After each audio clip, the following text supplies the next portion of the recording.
Oh my goodness. Okay. So these are always like strange and bizarre for me. So you guys bear with me. Let me just say thank you for giving up your Monday to spend it here with me. I love you all, and there this really is sort of it feels sort of weird to me to talk about, like, here's all this stuff that I did, when you all have your own experiences around this craziness. um, so I sort of titled this thing like failure and success and surreality, as National Teacher of the Year, because that's certainly what it's been. From the story that many of you have heard me tell about the guy that saw me in the grocery store and said, it's like Miss America, only you ain't got to be pretty, to people who seemed really disappointed that I was the one who showed up to speak because apparently they were expecting someone else. I just sort of kept a whole file of that for the year, my demotivation file, for any time that I took myself too seriously.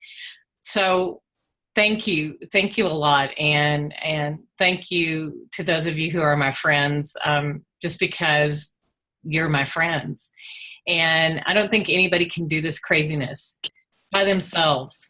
And that's part of what made it bearable, I think, because I've used the metaphor of it's like riding a bull, and that's really what it's been like. It's like I came out of this shoot with all of us, the 2015 class there at the White House, and it's been this fast and furious ride where I just sort of try to hang on and look decent. So that's what I've struggled to do. I'm a big believer in reflection, and reflection is, I think, what helps me stay sane, and it's what helps me in any kind of leadership capacity that I've had. And so, I want to know from you guys as well. I don't want it to just be me talking this whole time, but I will start out. I'm gonna share my screen with you if I can make this work.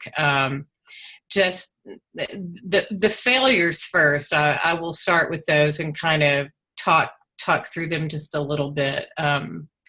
So let's see if I can get this up, and there we go. Okay, so really, this is a list of probably my worst failures, my big five. So we go over all this stuff in Phoenix, right? We spend all this time working with these communication folk about the elevator speech and the platform speech and all of that. And I could never do that. I've never been good at it. And I realized that I needed to have not just an elevator, not just a 60-second, but I really needed to have like a 5-minute speech and a 10-minute speech, or a 10-minute speech that could be switched to 5-minute, which I hate to say is a speech, but one of the very first things I did nationally was the National Elementary Principals. And so they flew me out to Long Beach, and they said, yeah, it's a change of plans. We know we had you down for 20 minutes. We want to know how you feel about 5 minutes. Are you okay with 5 minutes speaking? And so that was sort of like my first experience in chopping something down like that. And that whole thing was just hilarious and a disaster anyway, because when I got up to the podium to hit my slides, it was the next presenter's slides. And so it was just ridiculous. And so that is something that was a huge growth area for me. I will say that the second thing was really just this obsession with social media, particularly Twitter, that can be such a hall of mirrors. It can be this crazy thing that sucks you in, especially after you speak somewhere and you get on Twitter to see who tweeted you out. And it starts to make you a little bit crazy. because you think, well, like, why didn't more people tweet me? Or I must have not been very good, or oh my goodness, wait, a whole bunch of people tweeted me, so that must have been a success.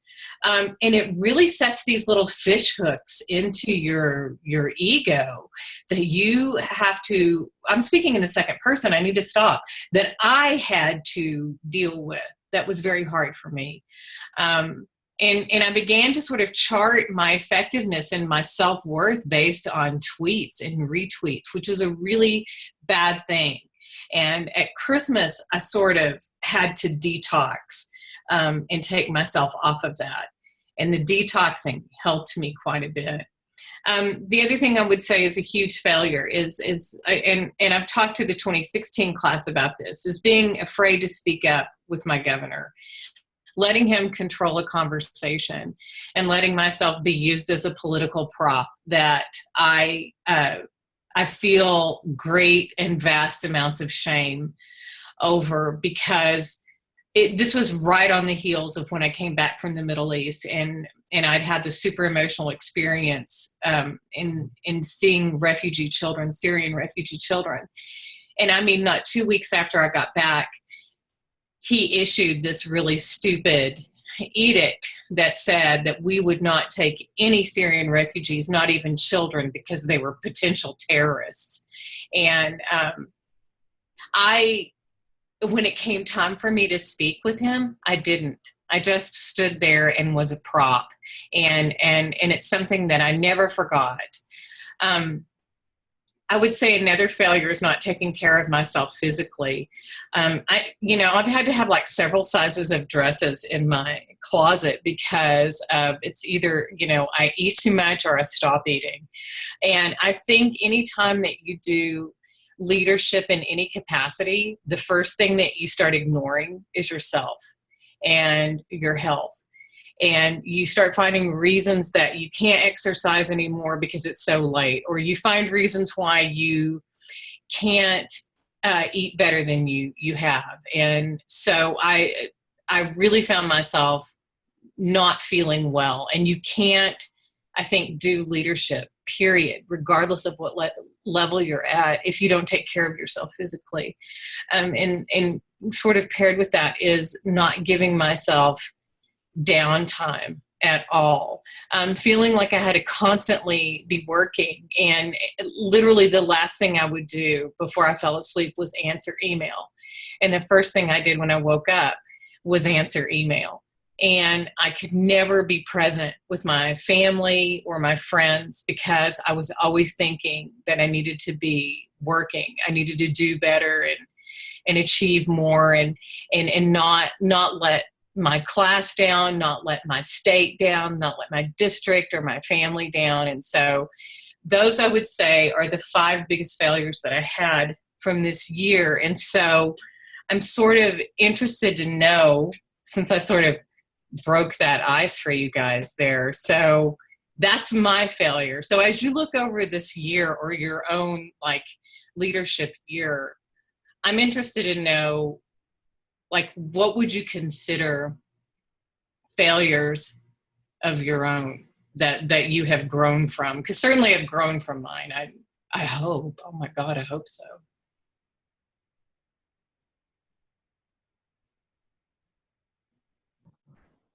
Shanna, do you want us to chat about this or to Sure. speak? Yeah.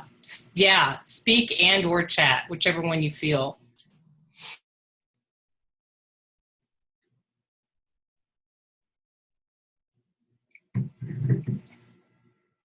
Hey Shanna, it's Michael. My failure this year is to launch. I haven't changed anything dramatically, and I've been kicking it around for so long, and I just think that I wonder what it's going to take for me to change something significant in what I'm doing. Yeah. Thank you, Michael.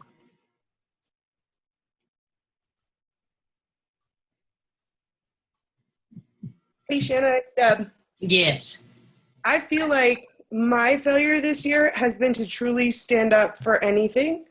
I feel like people love the label and they want to shake your hand and say Yeah. kudos, but they really don't want to hear what you have to say. Yeah. And Yeah. I've had a hard time breaking through that wall. Thank you, Deb. And it's a Jody, Shanna. I definitely hear you're feeling like a commodity.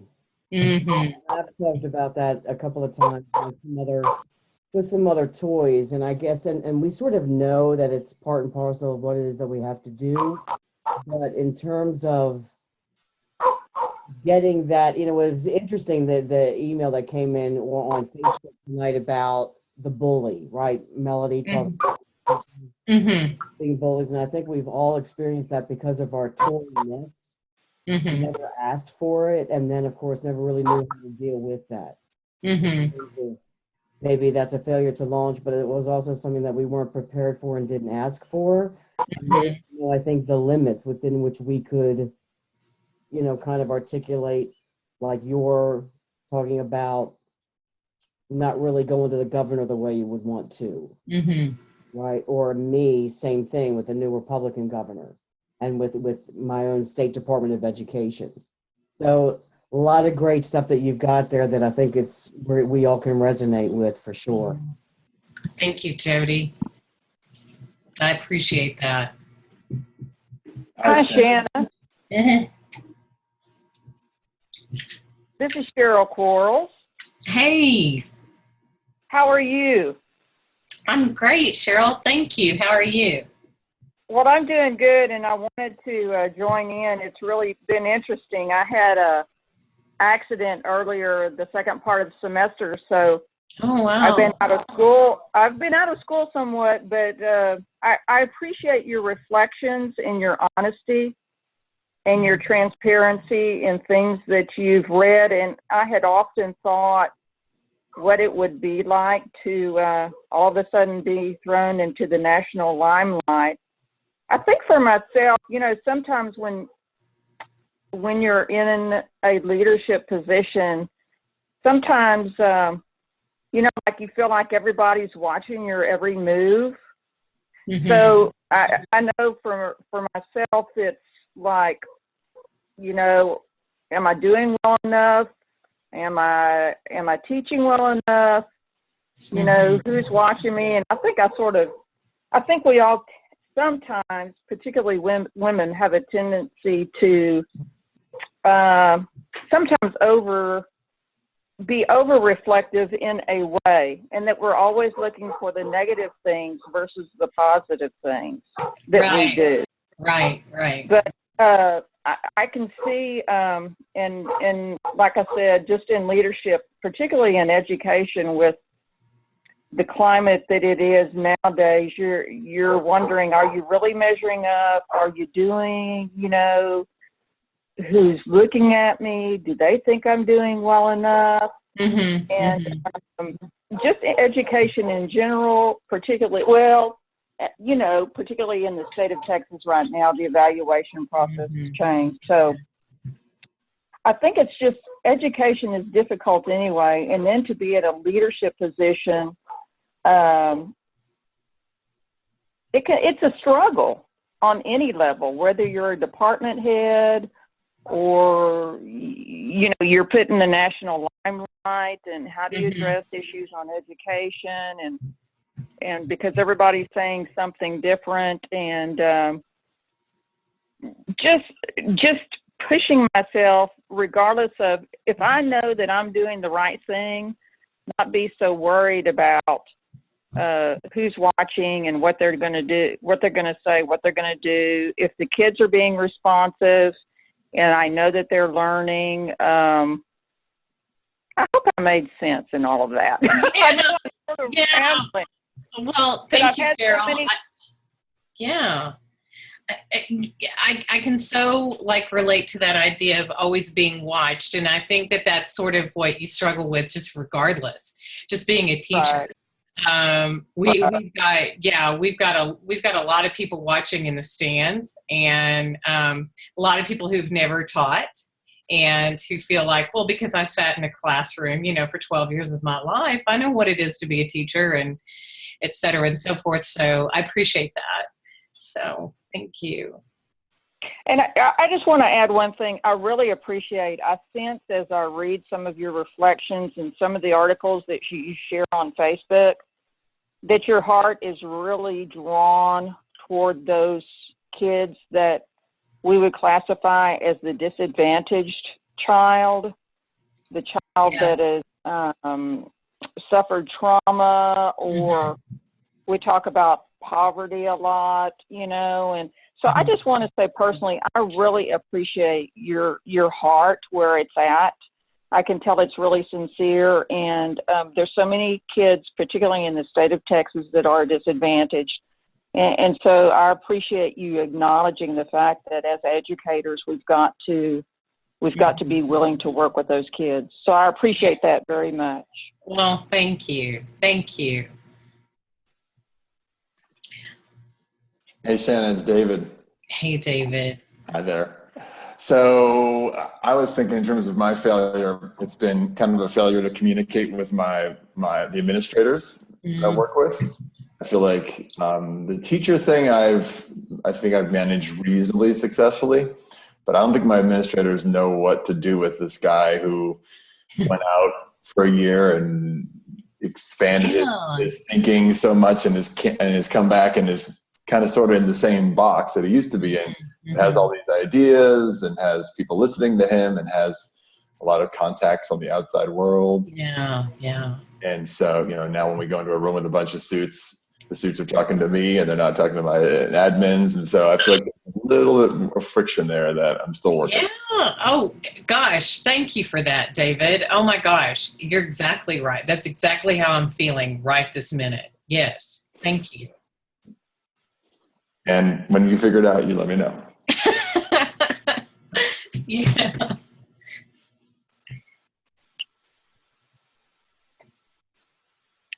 Well, Can you hear me? I can. Steve, how you doing? Good. How are you? I am doing great. I'm on the commute going back home. And I just wanted to jump in and mention a failure that I had this year. You know, I thought with this Teacher of the Year label, the phone would be off the hook. People would want me to go here and there and talk. And, you know, the phone never rang. I don't know if it's just North Dakota and they don't do that stuff here, but, and so then I thought, well, do I need to go out and book my own gigs? And really, do I have anything worthy to say?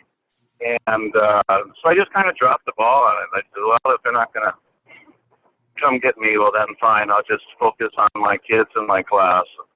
Do my thing. So sometimes I feel bad about that, and then sometimes I just put it in a closet somewhere and try not to think about it.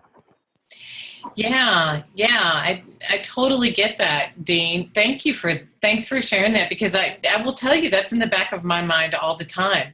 And it's why I overcommit. It's why I say yes when I shouldn't say yes. Because I think, oh my God, if I don't say yes, then you'll never want me again. And if you never want me, then, oh my God, what was all of this about? Yeah. And so I chose to play it safe and just stay in my room and do my thing. And I mean, that part has been a great year. I just love the relationships with the kids and what we've done this year. But as far as spreading the education gospel, I haven't been very good at that. Yeah. That's hard, man. But thank you for that. You bet. And thank you for you guys that are running the chat. I'm like trying to multitask and I'm not so good at it, but I'm going to go back and read the chat record. Now, you know, I don't want to fixate on that part. So I'm going to go to success. Okay. So there was some success. And so I will say that the successes that I feel like happen, and I want you to reflect on yours, is I feel like that I was able to network teachers from overseas. And I think that me being an introvert really this has been such a growth experience. It's like poured Miracle Grow on my flaws. And it's forced me to I guess, be an ambivert where I can be extroverted in situations that it calls on me to be. But man, I mean, it is painful for me. But I've learned that I can do things like I can travel overseas by myself. But even scarier than that, I can talk to people at parties one-on-one, which I never thought I would be able to do. And I did learn from my mistake with Governor Abbott. And I've actually not let anybody control a photo op with me since then. And I have made sure that in every speech in Texas that I have given, that I have tagged him in, and I have told the story about the Syrian refugees. And I will continue to tag him with that. And so I'm not in a hostile way, but I want him, or I want it to be known that I did learn from that mistake, and I'm not afraid anymore. I think the other success that I've had is learning to use stories well with legislators, because they need stories to understand what's at stake. That's the only thing that really makes sense to them, and that's the only time that we have. And if you tell the story good enough, if you find the good story, it really sticks like a virus in their brain, and that's what we want.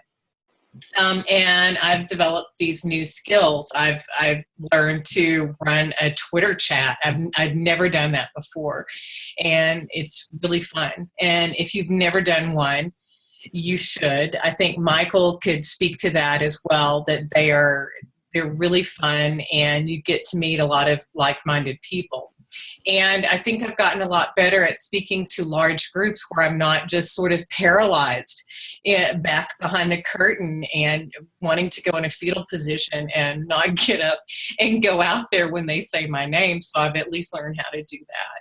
So those are some successes that I've had.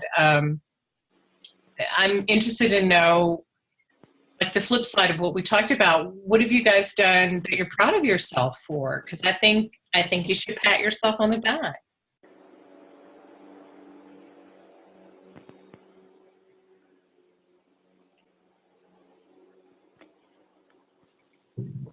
Well, I got national board certified this year, so that was a big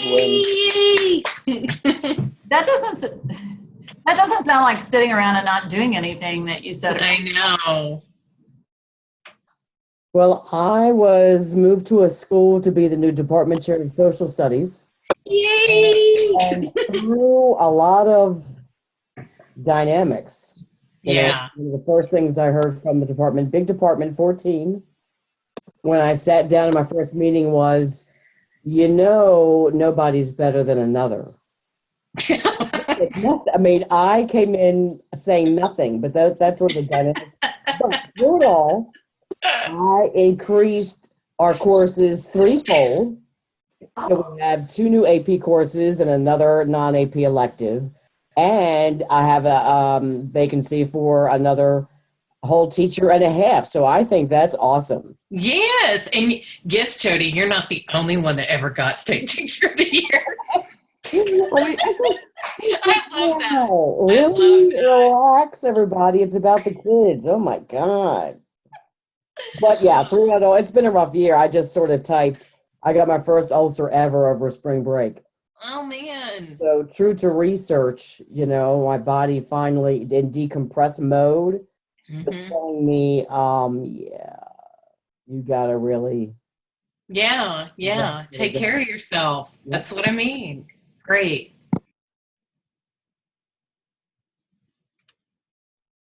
Yeah. Somebody else, other successes. Would you teach good? Would you do good? I'd be happy to share, Shanna. Yay, Lion!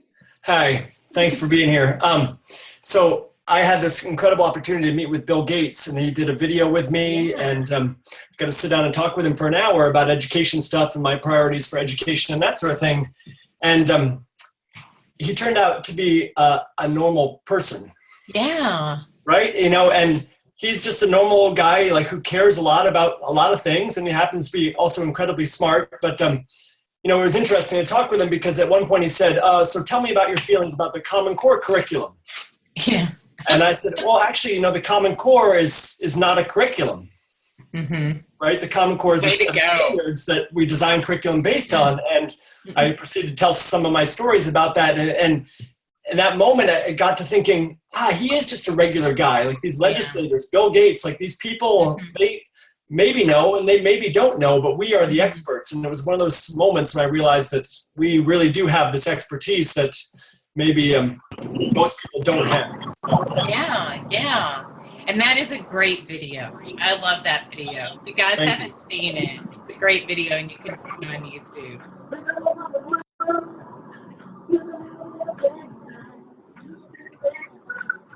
Shanna, I was wondering if you could share a little bit about whenever, whether it's now or later, about what you meant when you said the importance of telling stories. Yeah. Okay. The first part of that, Lori, what was it? I muted myself. Hang on. Can you hear me? I can hear you now. Okay. All right. Yeah. Just what you, when you were talking about how you learned, I wrote down, you said it was like if you tell a story, it becomes like a virus and they catch it or something like that. And I wanted to, you're an English teacher and you're a journalist by trade first. So what did you learn about storytelling? I learned that here's the thing. I think if you reflect on your power stories, and Sarah Brown Wessling gave me like the best prompt in Phoenix, and she was able to pull these great stories from my brain. She doesn't really know that, but she did. And her prompt was, tell me a story that tells or shows who you are as a teacher. And I love that prompt because it forced me to think of several things that I wouldn't have thought of otherwise, and helped me write some of my most successful, like certainly teacher posts. But it helped me to sort of think differently. Like if I knew, for example, that I was going to speak to my Senator Seliger, he's actually from my hometown, and he chairs the Senate Education Committee in my state.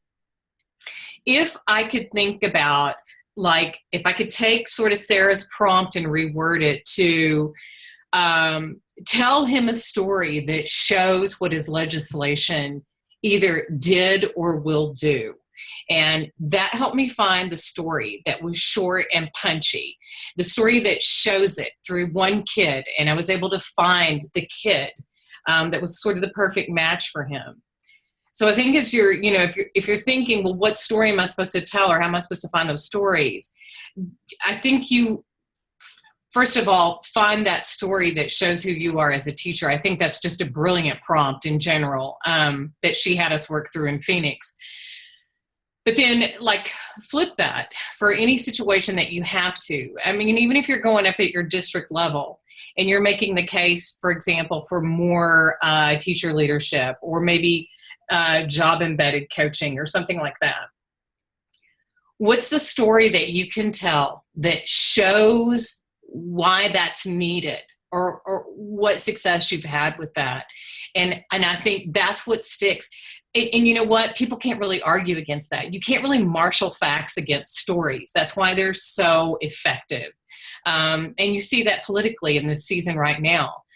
You see one candidate who's gotten very popular by telling scary stories. That's all he does. He tells scary stories and they stick in people's brains, and and they're resistant to facts.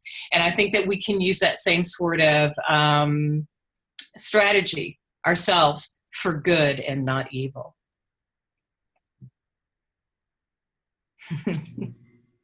I wanted to just say that really resonated with my experience at the Department of Education for 6 years. I've told this story before, so I won't tell it because I don't want to bore some people, but just Arnie was trying to get his head around the teacher salary problem in North Carolina, and the teachers were sending me talking points that were all facts. you know, we went from this ranked this to ranked this in the nation, and my salary was this, and now my salary is this, and that kind of thing. And so I called them all up and said, tell me your story. And when they told the stories of what it was doing to them, I ran out of sick days because I had my second child. And so I got sick, and I went to the doctor, and he said, I think you've got the flu, so take this Tamiflu, here's the prescription, and stay in bed until you're asymptomatic. And she said, and we didn't have the money for the Tamiflu, and I didn't have any sick days, and I ended up in the hospital with pneumonia. And there were a bunch of stories like that, and you can't argue with the story. And what happened was Arnie then kept telling that story all the time. The press would ask other questions, and he would bring up teachers in North Carolina who are on Medicare, you know, and stuff like that. So I just want to affirm that, and I'm off. Yes. No, perfect. Okay. Yeah.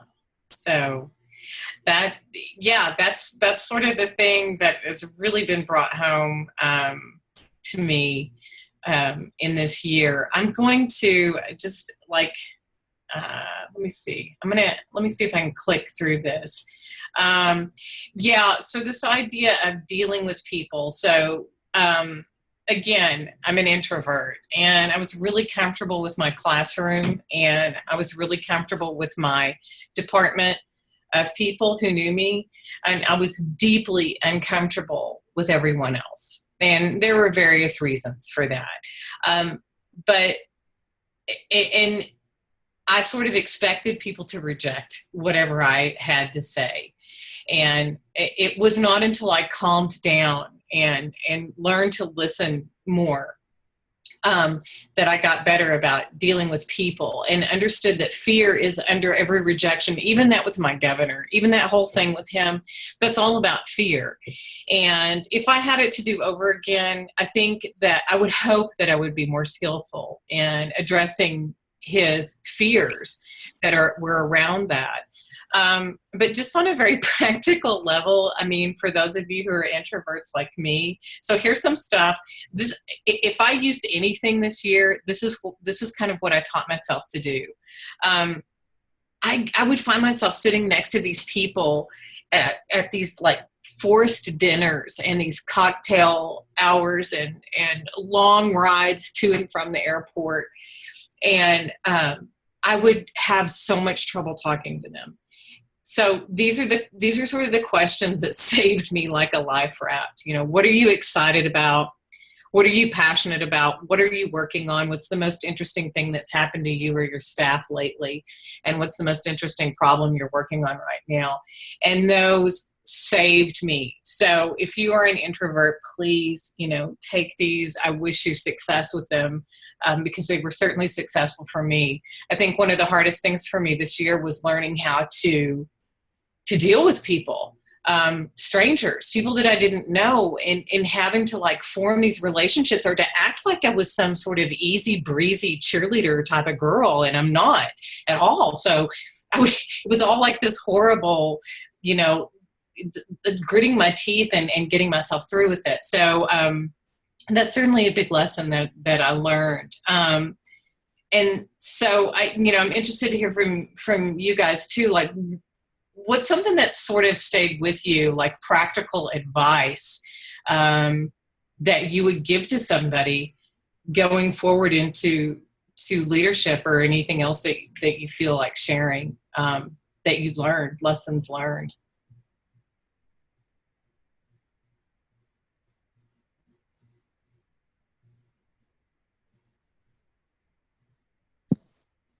One of the things that I talk about still in some of my speeches, especially with new incoming teachers, besides the fact that I always advise them never to define themselves by where and with whom they have lunch.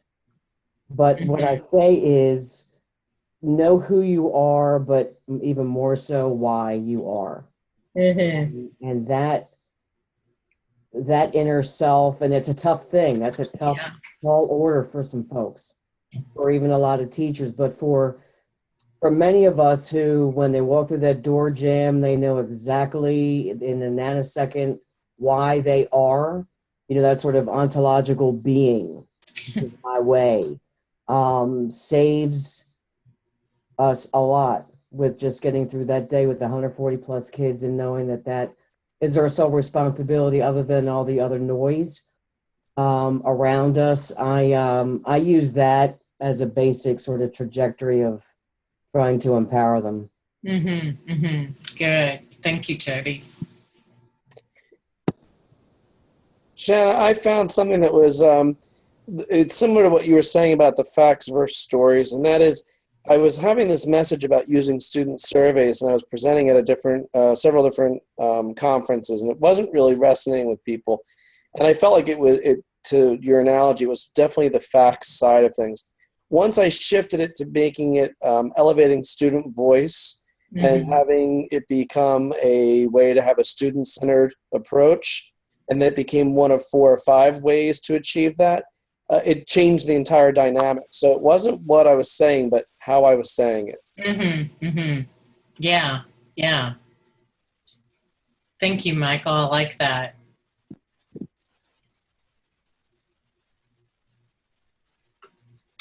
Okay. Yeah. Yeah, I'm reading some of the chat log. So good. Okay, so I'm not the only person that has difficulty with that. That makes me feel better. Let me see. Okay, I'm gonna look and see. I don't even know what I made here. So somebody asked me to do this not too long ago. They were like, so what all did you learn about speaking? And would you write a post about speaking?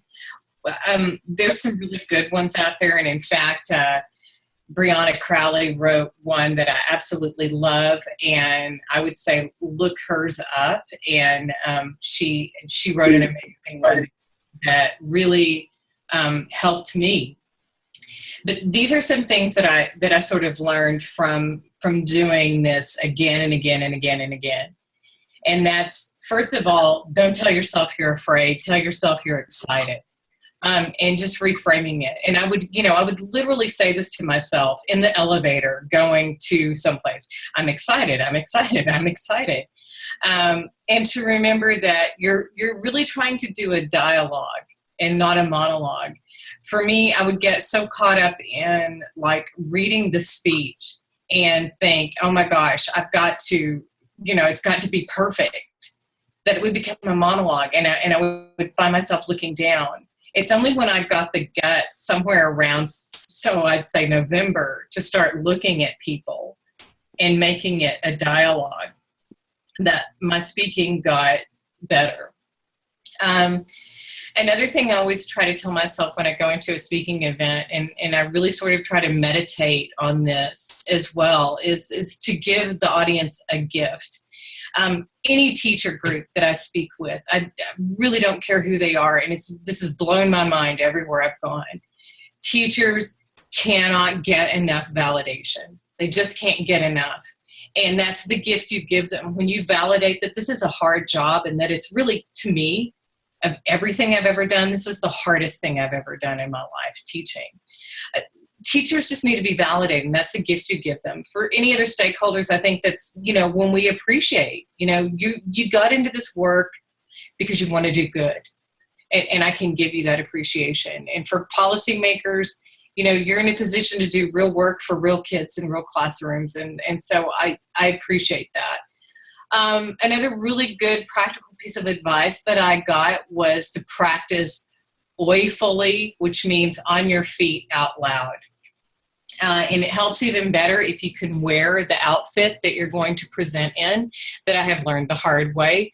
It's best that you do that. You should try it on before you speak in it sometimes. You should probably wear those shoes before you speak in them and see what it feels like to stand up in that and say your speech out loud. That'll help you find dead spots or clunky spots or even your really good lines. And if you're really, really tired or you're really sad or you're just not feeling it, here's what I've learned. I have like a special mix on Spotify that's all like really up, very positive music. And no one sees me in my like hotel room or whatever. So, you can dance and sing like nobody's watching you because they're not. And that really changes your energy. And then as many illustrations as you can put in a speech that are very concrete, the better they will stick with your audience. One that I borrowed from Pedro Noguera that has been brilliant, that has really helped people, is the idea of equality versus equity, framed around the concept of shoes. That equality is everybody gets a pair of shoes, and equity is that the shoes fit.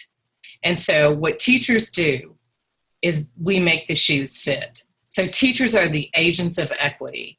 And it helps launch me into my point about innovation as an equity issue. Because what is innovation but a way of making the shoes fit for every child?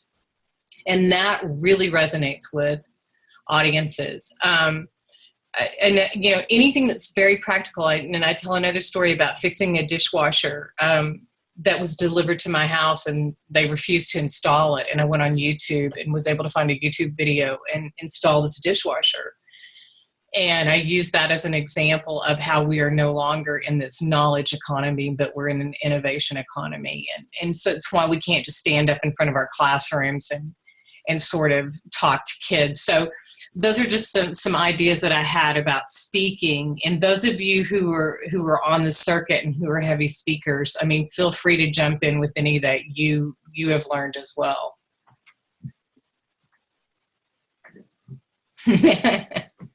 I'm looking at the chat stuff. Remember wait time, Shanna. Yeah.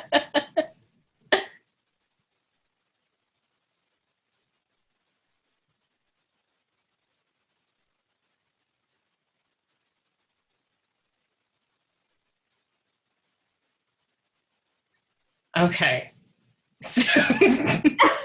So I'm looking at the time, and we've got about 15 minutes left. And I don't know if you have more slides, Shanna, but one of the things I wanted to do is to give the participants time to ask you questions that you might not have thought. Right. Sure. So, Sure. Yeah. Any sort of open mic, anybody has, question or comment. I don't literally mean open mic. You still have to unmute yourself, but jump in.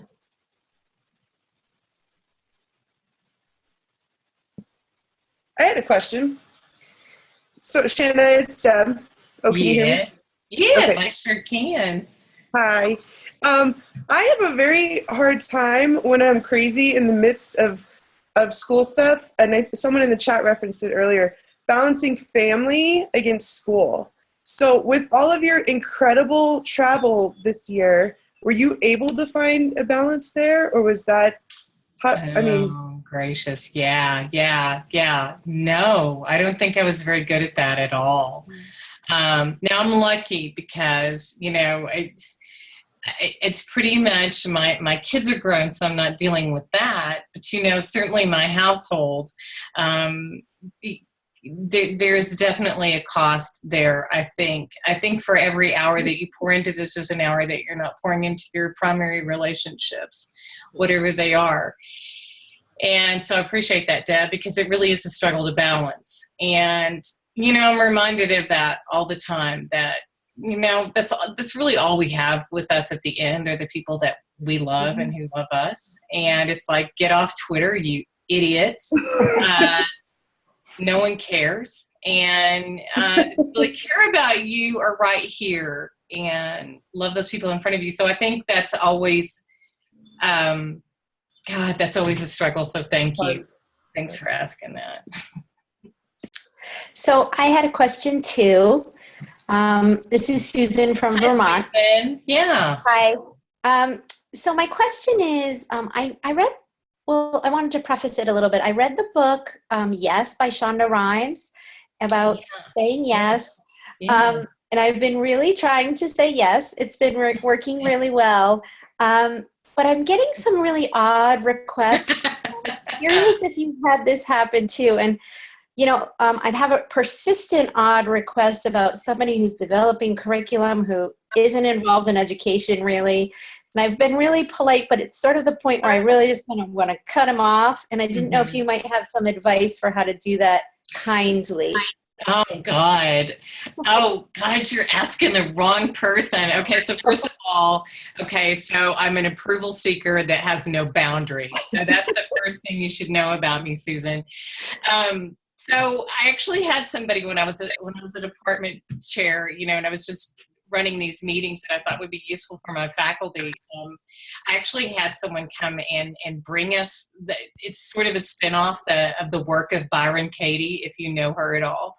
And it's this whole sheet, and I'll be happy to send it to you, of graceful ways to say no. Oh, And, yes. yes, and one of my favorites was no and thank you. Okay. And I started, sort of trying to say that.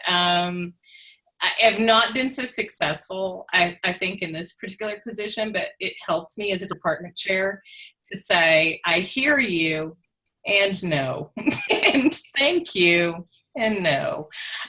So I'll send that to you. Great. Thanks. Yeah, I'll put that, I'll somehow scan that and get that to you guys. And I think, Lori, do we have their email, or can we get their email? And I'll just push that out to everybody. I'll make myself a note. Thank you. I appreciate that. Or maybe even put the link on Twitter or something. Yeah. Like yeah. That. Okay. Yeah. Like I need to get back on Twitter. Thank you. My drug of choice. Okay. I'm making myself a note. Okay. I can send it. If you send it to me, Shanna, I'll send it in email. I send everybody with the link to this. Okay. Sounds good. Okay. Let me make myself a note. Jody, I have a question. Uh-huh. A little delicate, but that's Jody. Jody, that's so unlike you. How did you reconcile feeling like part of the grease that makes bureaucratic agencies churn?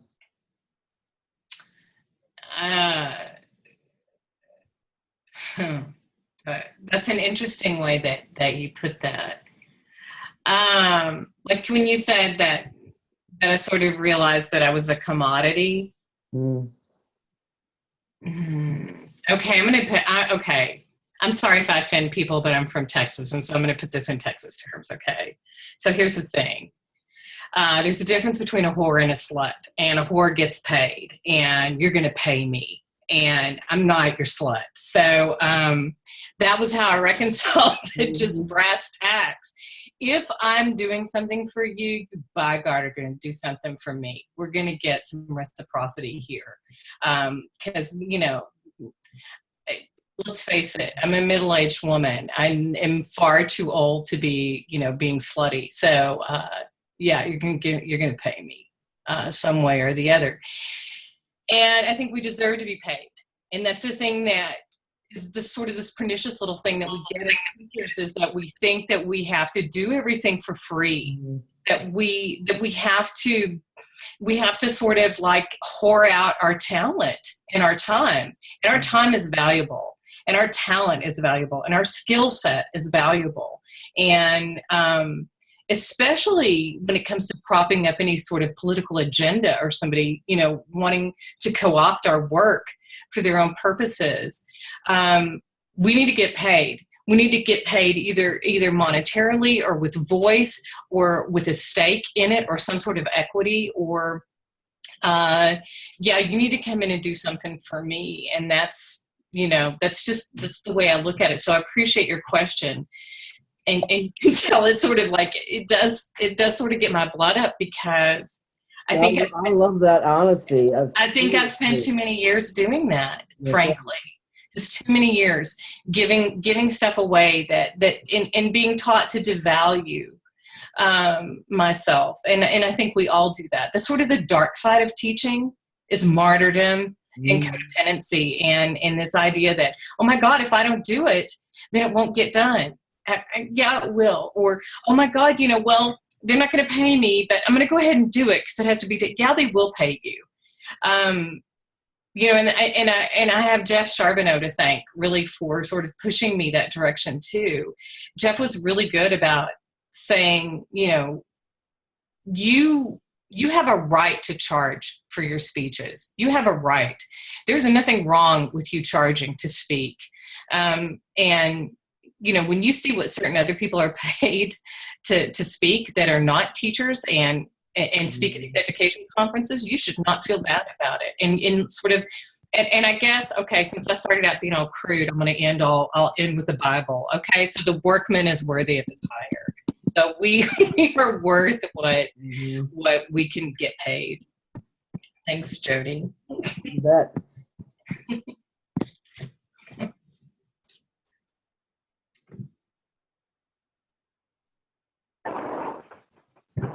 I have a question for you, Shanna. It's Michael.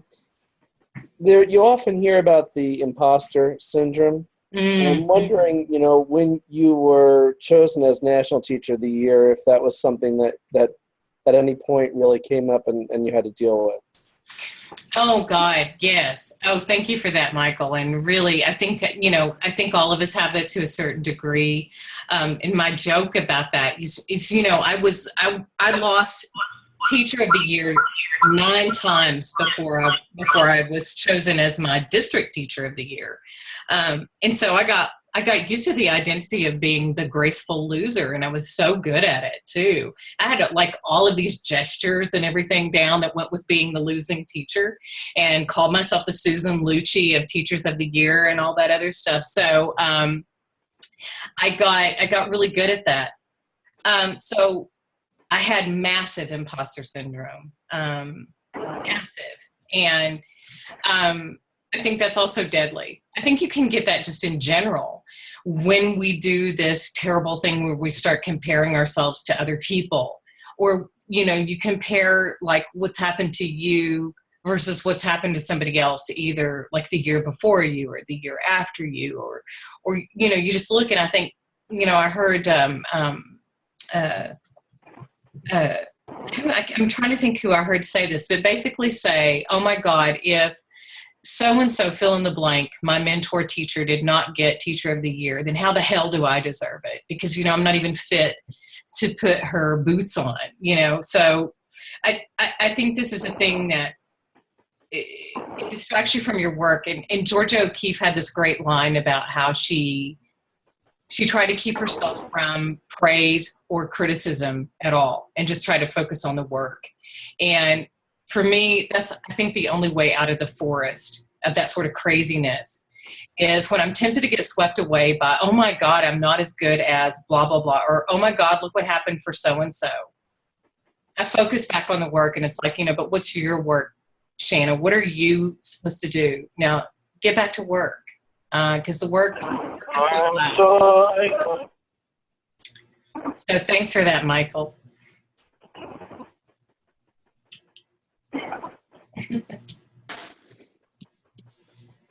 So Shanna, I'm not going to ask the irritating what next question. What I'm going to ask is, what are you not going to do? So, like, what things that you've done, do you want to just put in a box and put away for a while? What habits have you formed that you want to break, et cetera? Oh, David, that's such a, you know what? I think I'm going to write a post on Medium about that right now. You just gave me a great idea for a post, what I'm not going to do. And, you know, that's what Sarah Wessling, she told me. She said, why don't you start with what you don't want to do?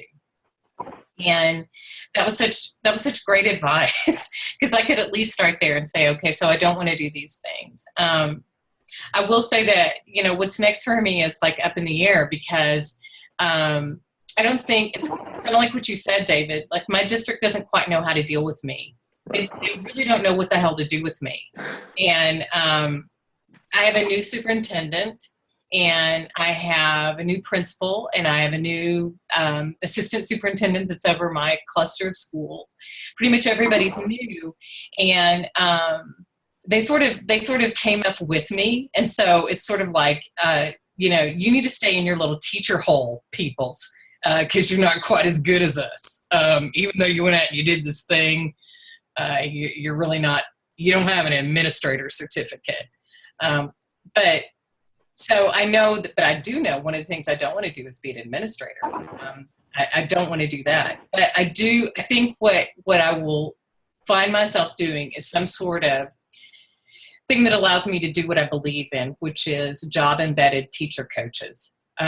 who do real coaching work, not who operate as an arm of the testing octopus and just sort of enable this insanity to go on, but somebody who's really there for teachers. Like I tried to be on my campus, and I want to, if I go up to the district level, that's what I want to do, or it's not worth my time. And I thought, are you ready to draw your line in the sand, Shanna, for that? And yes, I'm ready to die on that hill. It's either that or I walk away and I do something else in a different place, because I believe in it that strongly. And so I appreciate that question, David, because yeah, I know what I'm not going to do. I'm not going to compromise on something I care about. Well done. Thank you.